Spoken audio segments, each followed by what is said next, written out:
And we're not live, guys. Welcome to another episode of Good Morning Eternity. Only on Josh CHAE. As always, this channel is independent from the Æternity Foundation. Today I will be talking about state channels on the Æternity blockchain from a semi-technical standpoint. I will start by introducing the concept of state channels and then talk a little about the recent news regarding Playground, which is a tool that Æternity is creating to help developers make state apps that use state channels. So check out the 3 links I have below if you're interested. The first is an official blog post from January 15th titled An Introduction to State Channels. The second, another official blog post from February 7th, Æternity State Channels Playground. Both pretty quick reads, pretty good. And the third link is to a topic in the AE forum about Playground. So let's get into the state channels. The state channel is a two-way interaction, technically a one-to-one side chain, so there's only 2 parties involved. One or both parties, when opening the state channel, sends funds into that channel, and then they can transact with those funds off-chain. Because this interaction is completely off-chain, unlimited transactions can be done without fees as much as the bandwidth between the parties allows.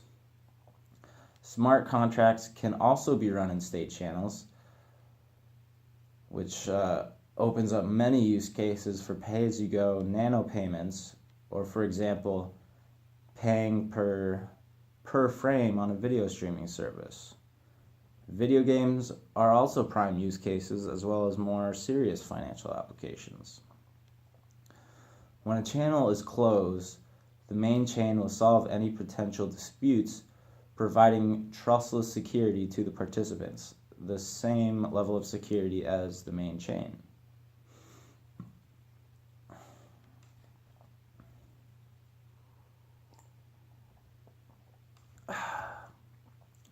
So while state channels are awesome and theoretically unlimited scalability, the drawback is to put funds into a channel or to withdraw funds takes some on-chain work and the fees, etc.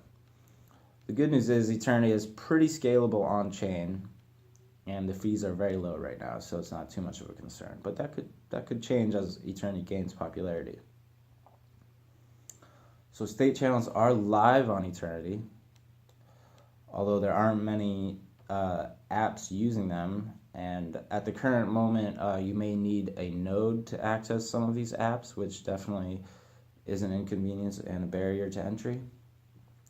This will change as state channel support will be integrated into the base app wallet, and Æternity is working on helping developers learn this new tech, which is why they have announced Playground. So let's talk about that. This is a way to allow state channel testing easily and allow developers to focus on the rest of their app, the rest of the components of their app without having to get hung up on the state channels. The goal is to provide a test environment and a way to showcase apps that are already making use of state channels. So this will be a good promotion for those apps that are using it, and it will also give other developers ideas, so it's kind of a win-win. So let's define test environment. And I apologize for my lack of experience in this area, but as I understand it, it's sort of a plug-and-play tools that simulate a state channel without having to code it and do everything manually. So a dev could write all the surrounding code and then test it for bugs. And it seems they are going to provide some basic graphical interface, and they have some screenshots on the blog post that I mentioned earlier. So basically it's like you simulate, you say, okay, here's Bob's smartphone, here's what he's looking at, and here's Alice's smartphone, and you can give them funds and then have them transact funds and So you can visualize it and do it right there without having to actually do it. So this was recently announced, and they're currently looking for feedback. I'm going to go over the minimum viable product that they're going to be putting out. So it's basically just the very minimum to do transactions, and it turns out it's a little more complicated than you might think. I'm going to read the MVP features verbatim because I think it will help people understand that might not read the blog. So, provide 2 user accounts, opening a channel and closing a channel, depositing and withdrawing AE tokens from the chain into the state channel, showing transaction history on and off chain, tracking balances on chain and off chain.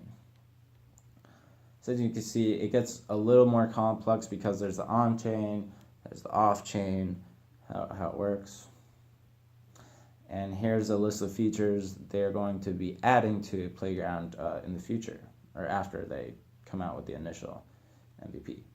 Display Æternity node logs, deploy contracts in the channel, integrate a sequencing chart in order to view the state channel's state, save projects in order to share simulations with other people.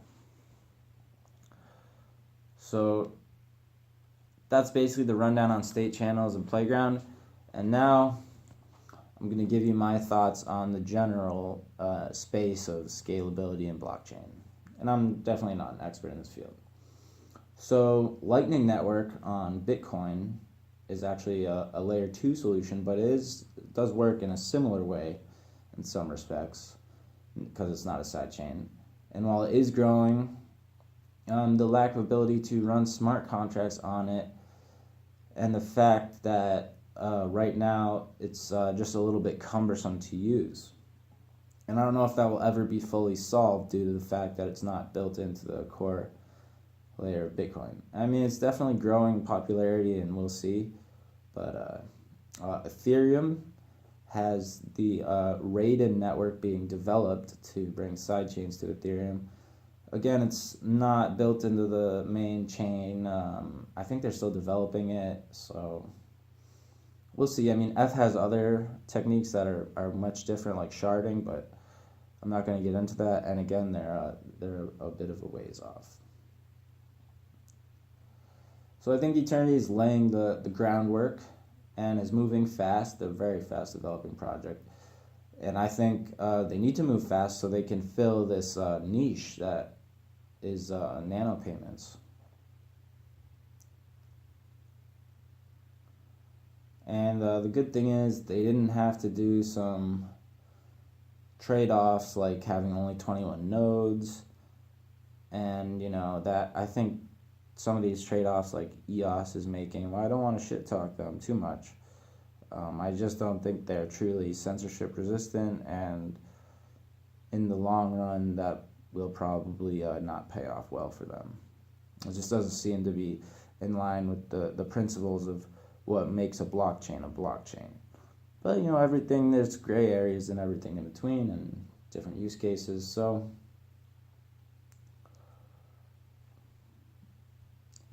in conclusion, questions are always welcome. Feedback's always welcome. I'm going to start putting a tip, an AE tip address down there. Those are always hella welcome, but no need. And if you want to talk on the air, if you are qualified, no strict qualifications. I mean, look at me. But if you want to talk on air, that we could see about that. So thanks. Smash the likes, and goodbye, guys. Goodbye. Shout out to Ivan on Tech. That dude keeps me going. He's very, these are more of the technical side of things. I don't know if he's ever talked about Æternity, but